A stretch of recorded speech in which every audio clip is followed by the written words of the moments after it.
This is lesson 3-6A, solving radical equations.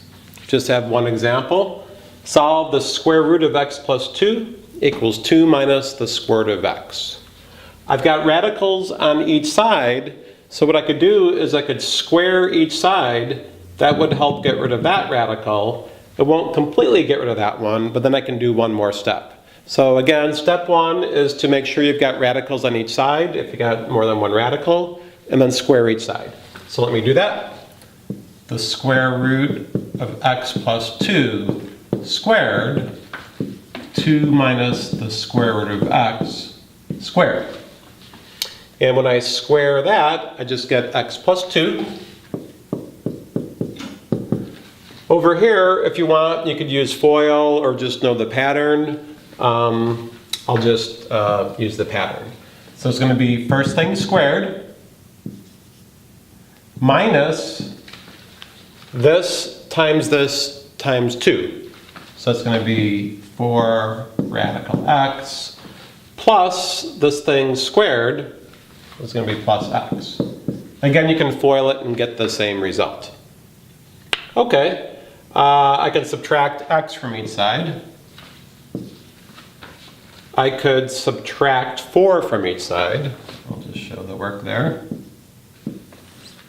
And get negative 2 equals minus 4 the square times the square root of x.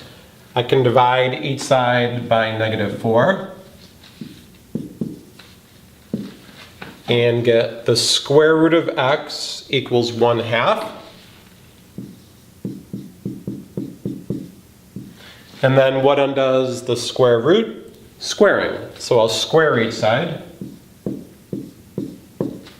and get x to equal 1/4.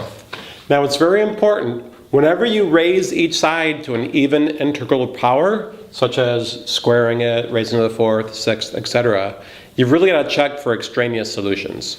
So I need to check this before I'm sure it's the answer. So I'll show my check over here. So check x equals 1/4. So is the square root of 1/4 plus 2, is that equal to 2 minus the square root of 1/4? All right, so this is 4/4, add 1/4. That's the square root of 9/4. Is that equal to 2 minus 1/2? This is 3 halves. 4 halves minus 1/2, that's 3 halves. So check and check. So now I'm confident that's my solution.